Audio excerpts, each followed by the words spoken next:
Hello guys, welcome back to Techno YouTube channel. ඉතින් මේ අපි users ලා ගැන අරගෙන එන දෙවෙනි වීඩියෝ එකත් එක්ක තමයි ඔයාලා එකතු වෙලා ඉන්නේ. ඉතින් මේ වීඩියෝ එකෙන් අපි ඔයාලත් එක්ක කතා කරන්න හදන්නේ user accounts කොහොමද modify කරන්නේ, ඒ වගේම අපි හදාගත්ත user accounts කොහොමද lock කරන්නේ, මේවා unlock කරන්නේ කොහොමද, ඒ වගේම මේ හදාගත්ත user accounts delete කරන්නේ වගේ දේවල් delete කරන්නේ කොහොමද, මෙන්න මේ වගේ දේවල් තමයි. ඉතින් අද මේ වීඩියෝ එකෙන් මම ඔයාලත් එක්ක කතා කරන්න හදන්නේ. ඉතින් මෙතනදී පළවෙනියට මම මගේ ටර්මිනල් එක මේ විදිහට ඕපන් කරගන්නවා. ඕපන් ටර්මිනල් කියන කමාන්ඩ් එක උඩ ක්ලික් කරලා ඊට පස්සේ ඔයාලට බැලුවොත් එහෙම දැන් පේනවා ඇති මම ඉන්නේ මගේ ස්ටෑන්ඩඩ් යූසර් එකෙන් ලොග් වෙලා. ඉතින් මම මෙතනදී SU කරගන්නවා root userට. මෙතනදී මම පාවිච්චි මගේ පාස්වර්ඩ් එක මම මෙතන ටයිප් කරගන්නවා. මම මේ විදිහට ටයිප් කරලා මම මේ විදිහට මගේ root user මේ විදිහට අරගන්නවා. ඊට පස්සේ මම cat etc password file එක ආයෙ මස්සරයක් ගිහලා බලනවා. ඉතින් ඔයාලට පේනවා ඇති දැන් මෙතන බලනකොට Techno කියලා user කෙනෙක් ඉන්නවා, John, Rose, Nimal. මේ usersලා අපි කලින් හදාගත්ත usersලා, මේ හදාගත්ත usersලා ටික දෙනා ඔයාලට බලා ගන්න පුළුවන් මෙතනදී. ඉතින් කොහොමද අපි මේ user කෙනෙකුගේ details වෙනස් කරන්නේ? ඉතින් මෙතනදී ඇත්තටම පළවෙනියටම දැන් ඔයාලා මේ ක්‍රමයේ විතරයි දන්නේ මේ දේවල් හරියටම බලන්න. ඉතින් මෙතනදී ඔයාලට පේනවා ඇති Nimal එයාගේ password එක, ඒ වගේම එයාගේ group ID එක සහ user ID එක තියෙනවා. ඒ වගේම නිමල් කියලා එයාගේ කමෙන්ට් එක තියෙනවා. ඒ වගේම එයාගේ home directory එක කොහෙද තියෙන්නේ, ඒ වගේම එයාගේ shell එක කොහෙද තියෙන්නේ කියලා මෙතනදී මෙයා ස්පෙસિෆයි කරලා තියෙනවා. ඉතින් මෙතනදී ඔයා කොහොමද මේ user කෙනෙක් හැදෙනකොට මේ by default තියෙන ඒවා බලාගන්නේ, by default තියෙන settings ටික බලා ගන්න ක්‍රමයක් තියෙනවා. ඉතින් මෙතනදී ඔයාලට පුළුවන් user add -d කියලා මේ විදිහට ටයිප් කරලා මේ විදිහට ප්‍රෙස් කරොත් end එක ඔයාලට බලා ගන්න පුළුවන් මෙතනදී මේ user කෙනෙකුට by default add වෙන දේවල් මොනවද කියලා. ඉතින් ඔයාලට පේනවා ඇති මෙයාගේ shell එක විදිහට මෙතනදී add වෙන්නේ bash එක, ඒ වගේම skeleton එක විදිහට skeleton directory එක add වෙනවා, ඒ වගේම mail pool එකක් මෙයාට මෙතනදී add වෙනවා. ඉතින් මෙන්න මේ වගේ දේවල් ඔයාලට බලා ගන්න පුළුවන් by default add වෙන data විදිහට අපි users ලව create කරලා මේ විදිහට අපි users ලව create කරලා ඉවර වුණාට පස්සේ මේ users ලගේ තියෙන password expiration date එකක්, සමහරක් වෙලාවට inactive date එකක්, warning days වෙන්න මේ වගේ දේවල් තියෙනවා. ඉතින් මේ වගේ දේවල් අපි කොහොමද බලාගන්නේ? ඉතින් මෙතනදී ඔයාලට පුළුවන් charge කියන මෙන්න මේ command එක පාවිච්චි කරන්න. ඒ වගේම charge -l ඊට පස්සේ ඔයාලට මෙතනදී ටයිප් කරන්න පුළුවන් ඔයාගේ user ගේ නම. ඉතින් මම මෙතනදී මගේ user ගේ name එක විතර user name එකේ නිමල් කියලා ටයිප් කරලා මේ විතර press කරනවා enter එක. දැන් ඔයාලට බලා ගන්න පුළුවන් මෙයාගේ account එකේ අන්තිමේට password එක change වෙලා තියෙන්නේ දෙසැම්බර් 7 වෙනිදා. ඊට පස්සේ password එක expire වෙලා තියෙනවා never කියලා තියෙන්නේ. password inactive never, account expiration never. ඒ වගේම maximum number of days between password change කියන එක 99999ක් මෙතනදී ඔයාලට බලා ගන්න පුළුවන්.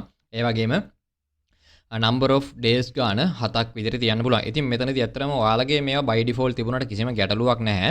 නමුත් ඔයාලා වැඩ කරන කම්පැනි එකක නම් මේ විදිහට මේ දේවල් by default තිබුණොත් එහෙම මෙතන ලොකු ගැටලුවක්. ඉතින් users ලා කවදාවත් වගේ password එක මාරු කරන්නේ නැත්තම් ඒ users ලා එයාලගේ password එක හැමදාම එකම password එක නම් පාවිච්චි කරන්නේ.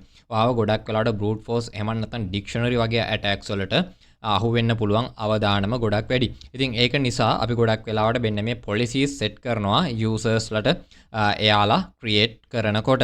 ඉතින් මෙතනදී අපිට පුළුවන් expiration date එකක් add කරන්න ඕනම user කෙනෙක් add කරනකොට. ඉතින් ඔයාලට පේනවා ඇති මෙතනදී නිමල්ට කිසිම expiration date එකක් නැහැ.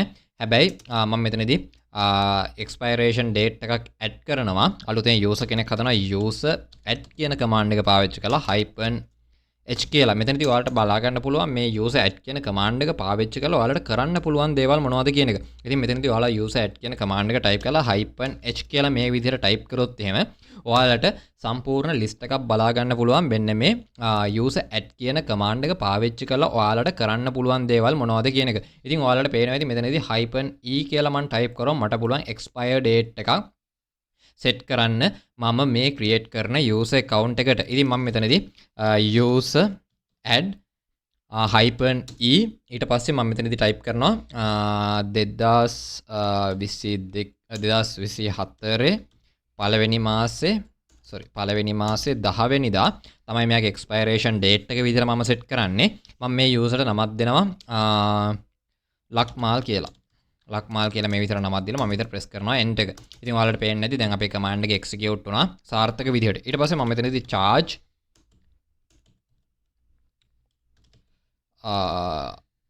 මෙයාගේ නම -l ලක්මාල් මම මේ විදිහට ලක්මාල් කියලා ටයිප් කරනවා. දැන් ඔයාලට පේනවා ඉතින් මෙතනදී account expiration date එකක් මෙයාට සෙට් වෙලා තියෙනවා 2024 ජනවාරි 10 වෙනිදාට. ඉතින් 2024 ජනවාරි 10 වෙනිදා වෙනකොට මෙයාගේ account එක expire වෙන විදිහට තමයි දැන් මම මෙතනදී නිර්මාණය කරේ. ඒ වගේම ඔයාලට ඕන නම් comments දාන්න පුළුවන්, expiration date set කරන්න පුළුවන්. මේ විදිහේ ගොඩක් දේවල් user add කියන command එක පාවිච්චි කරලා ඔයාලට කරන්න පුළුවන්. ඉතින් මෙතනදී අපි දැන් මේ user add කියන command එක ඇත්තටම අපි පාවිච්චි කරන්නේ අලුතෙන් user කෙනෙක් හදනකොට. හදලා තියෙන user කෙනෙකුගේ මේ දේවල් වෙනස් කරන්නේ කොහොමද? ඉතින් මට මෙතනදී ඕන වෙනවා මේ අපේ users ලා ඉන්නේ නිමල් කියලා කෙනෙක් ඉන්නවා. cat.hc password file එකට කියලා බලමු ආයෙම සරයක්. password එකට කියලා බැලුවොත් දැන් ලක්මාල් හැදිලා ඉන්නවා. ඒ වගේම නිමල් ඉන්නවා. නිමල්ට මම expiration date එකක් set කරලා නැහැ. මම මෙතනදී charge l නිමල් මම මේ විදිහට type කරලා බැලුවොත් එහෙම ඔයාලට පේනවා ඇති account expiration එක never කියලා තියෙනවා. ඉතින් මට මෙතනදී account expiration date එකක් add කරන්න ඕනේ. ඉතින් මෙතනදී ඔයාට පුළුවන් user mod කියන command එක පාවිච්චි කරන්න. ඉතින් මේ user mod කියන command එක ඔයාට පාවිච්චි කළා ඔයාගේ existing users ලව. ඒ කියන්නේ ඔයා දැනටමත් හදලා තියෙන users ලව ඔයාට අප්ඩේට් කරන්න පුළුවන්. ඔයාට දැනටමත් හදලා තියෙන user කෙනෙකුට ඕන කරන දේවල්, ඒ කියන්නේ expiration date එකක් වෙන්න පුළුවන්, password expiration date එකක් වෙන්න පුළුවන්. එහෙම නැත්නම් minimum number of days between change passwords මේ වගේ දේවල් ඔයාට වෙනස් කරන්න පුළුවන්. ඔයා දැනටමත් හදලා තියෙන user කෙනෙකුගේ user mod කියන command එක පාවිච්චි කරලා. ඉතින් user mod -h කියලා මම මේ විදිහට type කරලා enter එක press කරලා ඔයාලට බලා ගන්න පුළුවන්. මෙතනදී අර තිබුණු options වගේම මෙතනදිත් options ගොඩක්. එතකොට මේ වගේම මෙතනදී ඔයාට මෙතනදී user කෙනෙක්ව lock කරන්න පුළුවන් හැකියාවත් මෙතනදී ඔයාට දීලා තියෙනවා. ඉතින් ඔයාට මෙතනදී expiration date එකක් set කරන්න පුළුවන් existing user කෙනෙකුට මෙන්න මේ -e කියන command එක පාවිච්චි කරලා මම මෙතනදී user mod -e ඊට පස්සේ මම මෙතන type කරනවා මගේ expiration date එක මම මෙයාටත් තියනවා 2024 දෙවනි මාසේ 10 වෙනිදාට මෙයා expire වෙන්න කියලා කියනවා. මෙතනදී මට expire කරන්න ඕන user නිමල්. ඉතින් නිමල්ට මම expiration date එකක් set කරා 2024 2/10 වෙනිදාට. ඉතින් මම මෙතනින් මේ විදිහට scroll up කරගෙන ගිහලා බැලුවොත් එහෙනම් මේ තියෙන අපේ නිමල්ගේ data ඔයාලට පේනවා ඇති account expiration date එක never කියලා තියෙනවා. ඉතින් අපි බලමු මේක මේ විදිහට කරාට පස්සේ මොකද වෙන්නේ කියලා. දැන් ආයෙමත් සැරයක් change -l නිමල් මම මේ විදිහට type කරනවා. දැන් මෙයාගේ expiration date එකක් account expiration date එකක් add වෙලා තියෙනවා. පෙබරවාරි 10 වෙනිදාට. ඉතින් මෙතනදී ඔයාලට පේනවා ඇති. දැන් මම මෙතනදී පෙබරවාරි 10 වෙනිදා කියන මෙන්න මේ expiration date එක මම මෙතනට add කරගත්තා. ඉතින් ඔයාට ඒ වගේම ඔයාලට පුළුවන් තවත් command එකක් තියෙනවා. මෙන්න මේ charge කියන command එක -h කියලා මම මේ විදිහට type කරොත් ඔයාලට පේනවා ඇති මෙතනදිත් මට expiration date මගේ user accounts වලට existing user accounts වලට add කරන්න පුළුවන්. charge -h කියන command එක use කරලා ඔයාලට පුළුවන් මෙතනදිත් expiration dates එතකොට minimum සහ maximum days password expiration days වගේ දේවල් මෙතනදී add කරන්න පුළුවන්. ඉතින් මම මෙතනදී minimum password expiration set minimum number of days before password change කියන එක මම මෙතනදී change කරන්න. මොකද අරගේ අන්තිමේට තිබුණේ මට මතක විදිහට අපි මෙතනදී charge -l ලක්මාල් කියලා මම මේ විදිහට type කරනම්. මෙයාගේ මෙතනදී තියෙන්නේ number of days warning before number of days between password change it is 0. මම මේක මෙතනදී change කරනවා charge -m මම මෙයාට දෙනවා 5 මෙයාගේ නම ලක්මාල් මම මේ විදිහට දීලා මේ විදිහට press කරනවා enter එක. දැන් ආයෙත් සරම් මම මෙයාගේ ගිහිල්ලා බැලුවොත් එහෙම දැන් ඔයාලට පේනවා ඇති minimum number of days between password change එක 5 වලට වෙනස් වුණා.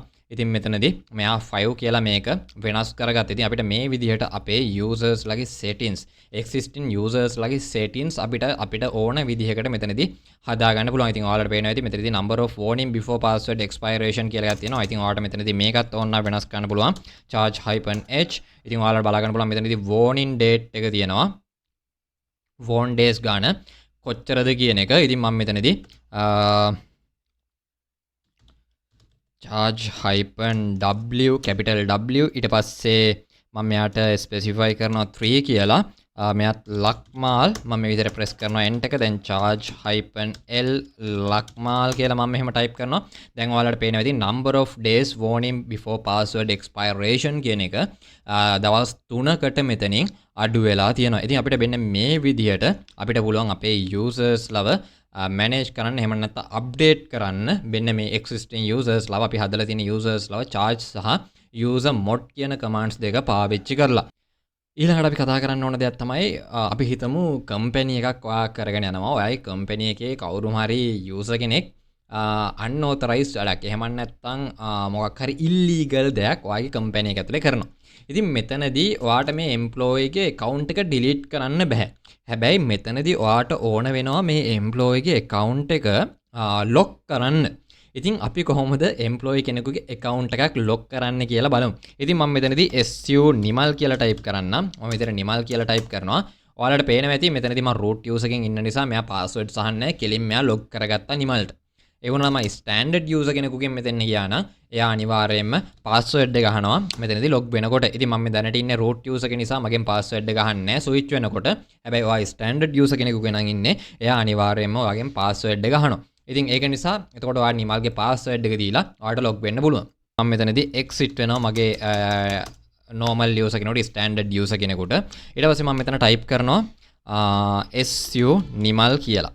මේ විදිහට su nimal කියලා type කරපුවම ඔයාලට පේනවා ඇති මෙයා දැන් මෙතන password එක අහනවා. ඉතින් මට මගේ nimalගේ password එක මට මතකයි. ඒක නිසා මම nimal කියලා මේ විදිහට type කරනවා. authentication fail cat etc password අපිට ඉන්න nimal ඉන්නවා rose ඉන්නවා. හරි. su rose කියලා මම මේ විදිහට type කරනවා. ඊට පස්සේ මම rose ගේ password එක මෙතන මේ විදිහට type කරනවා. ඔයාලට පේනවා ඇති. දැන් මම rose ට log වුණා. මෙතනදී මම rose කියන තමයි දැන් මෙතනදී log වෙලා ඉන්නේ.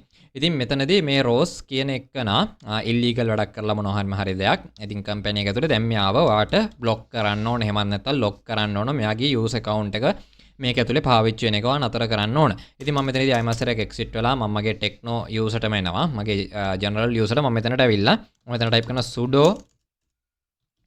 sudo charge user mod -l lock කරන්න කියලා කියනවා. කවුද මෙන්න මේ rose කියන user. ඊට පස්සේ මම මෙතන press කරනවා enter එක. මෙයා අහනවා Techno ගේ password එක. මම මෙතනදී මගේ password එක මේ විදිහට type කරගන්නවා. මම විතර type කරලා මම මේ විතර userව lock කරගන්නවා. ඊට පස්සේ මම iMaster try කරනවා su rose කරන්න. දැන් මම මෙතනදී password එක ගන්නවා. මම මෙතනදී rose ගේ password එක මේ විතර type කරනවා. ඉතින් ඔයාලට පේනවා ඇති දැන් මට rose ගේ password එක type කරා කියලා log වෙන්න බෑ. මම මෙතනදී iMaster rose ගේ password එක type කරගන්නවා. ඉතින් මෙතනදී මම rose ගේ password එක type කරා කියලා වැඩක් වෙන්නේ නැහැ. මේ වෙලාවේදී මට rose ගේ user account එක පාවිච්චි කරන්න බෑ. ඉතින් මේකට හේතුව තමයි දැන් මේ rose කියන user lock වෙච්ච user කෙනෙක් එහෙම නැත්නම් administrator විසින් lock කරලා තියෙන user කෙනෙක් විදිහට තමයි දැන් මෙයා මෙතනදී ඉන්නේ. හැබැයි ඔයා දැන් etc password කියන ෆයිල් එකේ ගිහිල්ලා බැලුවොත් එහෙම ඔයාලට පේනවා ඇති rose කියන එකනා මෙතන ඉන්නවා. නමුත් ඒ rose ගේ account එකට අපිට log වෙන්න බෑ. මොකද මේකට හේතුව මම මේ rose ගේ account එක lock කරපු නිසා. ඉතින් ඔයාට ඒ වගේම මෙයාව unlock කරන්නත් පුළුවන්. මෙතනදී user mod -h කියලා මම මෙතන type කරගන්නවා. මම මෙතනදී u කියන එක ඔයාලා බැලුවොත් එහෙම පේනවා ඇති capital U කියලා කියන්නේ unlock user කියන එක. මම මෙතනදී capital U මේ විදිහට type කරනවා. ඊට පස්සේ iMaster rose කියලා type කරලා මේ විදිහට enter කරනවා. ඉතින් මම මෙතනදී permissions ඕන කියන ඒක නිසා මම sudo කියලා මේ විදිහට type කරනවා. ඉතින් ඔයාලට පේනවා ඇති දැන් මගේ command එක මෙතනදී run වුණා. දැන් මම iMaster su rose කියලා type කරනවා. su rose ඊට පස්සේ මම rose ගේ password එක මෙතනදී type කරනවා. ඔයාලට පේනවා ඇති දැන් මට rose ට log වෙන්න පුළුවන් කිසිම issue එකක් නැතුව. ඉතින් මෙතනදී මේ විදිහට ඔයාලට users ලව lock කරන්න, unlock කරන්න මේ වගේ දේවල් ඔයාලට මෙන්න මේ commands පාවිච්චි කරලා කරන්න පුළුවන්. ඉතින් ඊළඟ command එක අපේ last command එක. ඉතින් මේ command එකෙන් අපි කතා කරන්න හදන්නේ අපි හදාගෙන තියෙන users ලව delete කරන්නේ කොහොමද කියන එක.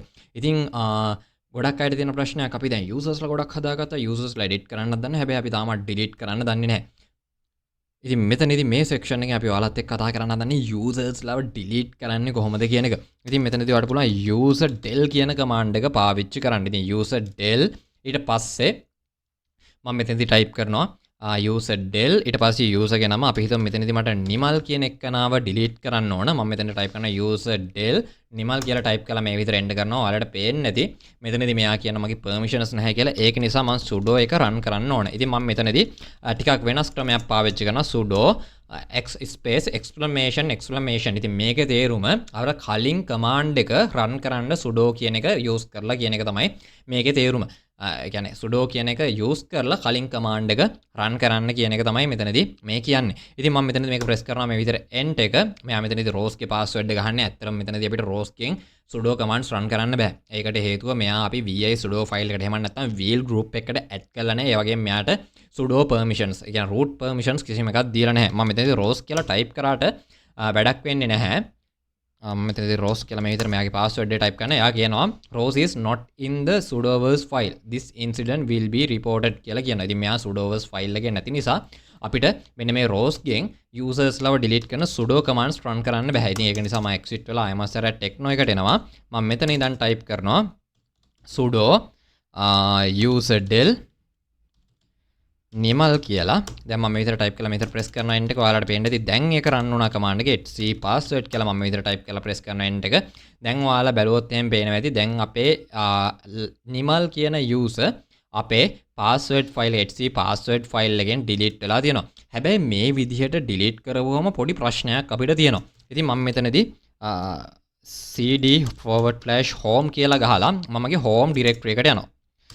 home directory එකට මේ විතර home directory එකට ගිහලා ls කියලා ගහනවා. ඔයාලට පේනවා ඇති අපි password file එකෙන් delete කරත් ලක්මාල් කියන user මෙතනදී අපි නිමල් කියන user මෙතන තාම අපේ home directory එකේ ඉන්නවා.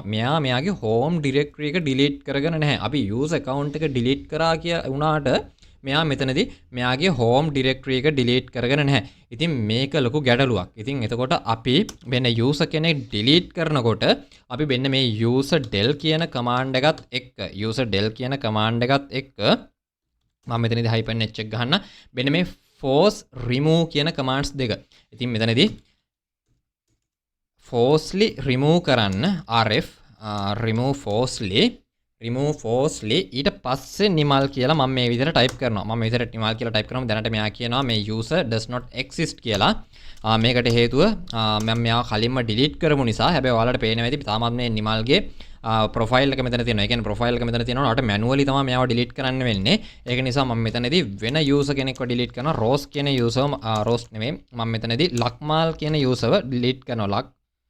මාල් කියන userව delete කරනවා. මම මේ විදිහට මෙතන sudo කියන එක run වෙන්න ඕන. sudo